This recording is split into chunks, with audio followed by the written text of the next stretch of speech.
săn sale mọi người, đi làm về đói bụng quá.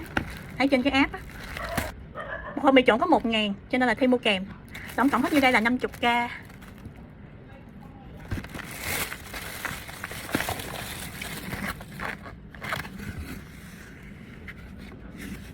Mì trộn với trứng á, thì giá 1k, thêm mua thêm 3 cái viên này 12k và một cái phô mai que 12k, tổng cộng là 25 rồi đúng không? Cái này là súp bò viên 12k.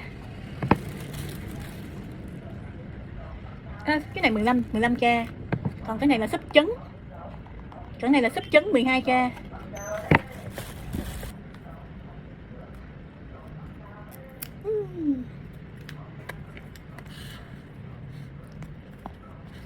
Có cải thiền nhưng mà Thi lấy giá.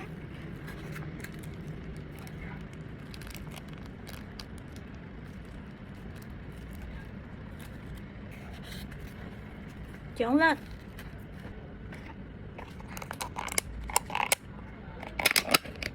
Đây là súp trứng. Súp trứng. Còn đây là súp bò viên.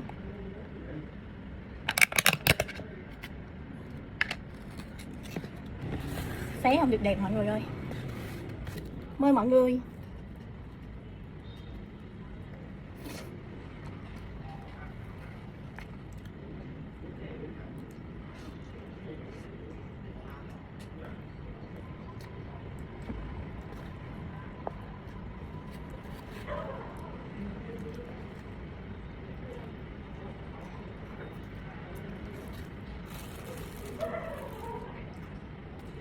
Có sa tế nữa nhưng mà Ti không ăn.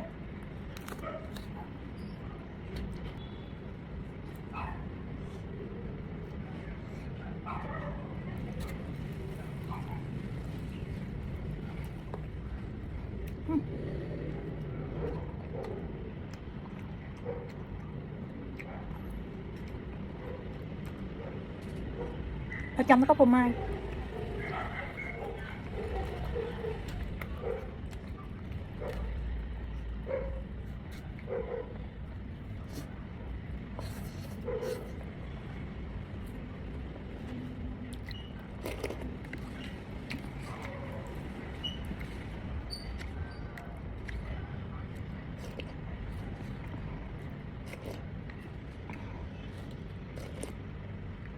Cái súp ăn vẫn được. Cái súp ăn cũng được mọi người. Giống như cái nước phở hủ tiếu thì người ta chần thêm cái trứng.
Ở trong nó có phô mai.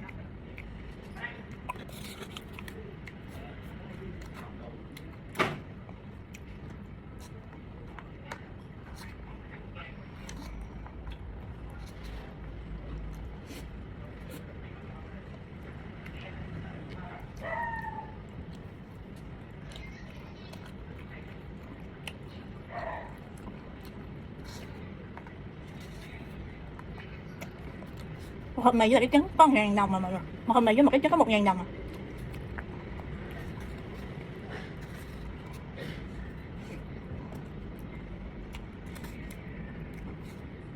Bình thường hình như 20 30 á, thì săn sale còn có 1.000, thì mua kèm thêm mấy cái này nữa là 50.000. Được mã giảm giá 20.000, tính tiền ship luôn là còn 50.000 như đây. Rẻ mọi người ha, lâu lâu mới ăn đặt ở trên app chứ ít khi đặt lắm.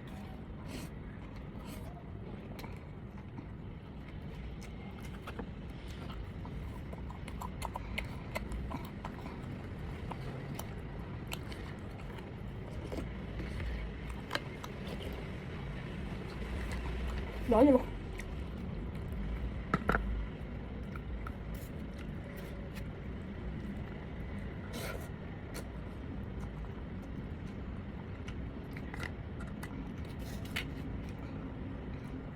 Đấy.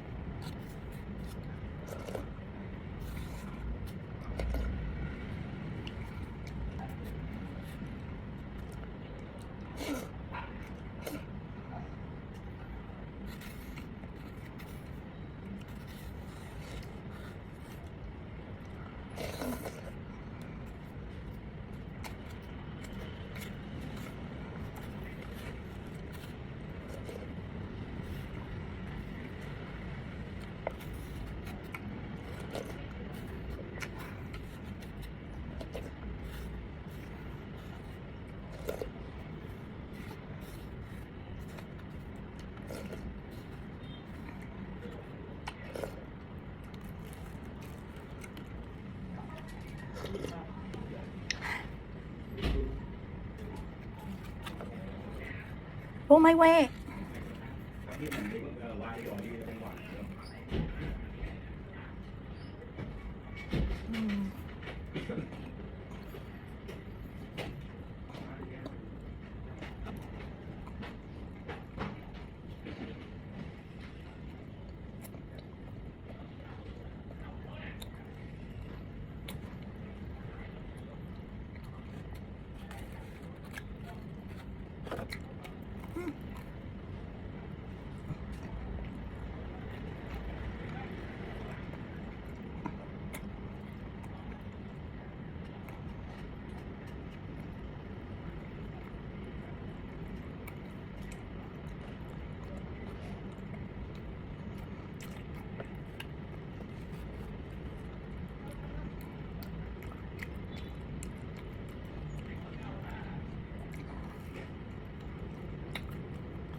Có mấy cục bò mọi người, có mấy cục bò viên thôi, còn như là nước. Thì no quá thì ông ăn, thì no quá rồi. Đây là sữa chua uống hồi bữa tôi đi chơi á, chủ nhật vừa rồi thì đi chơi với công ty á, có ghé Bảo Sữa Long Thành, mua 2 hũ sữa chua uống. Ăn nhiều quá rồi, uống sữa chua cho nó tiêu hóa.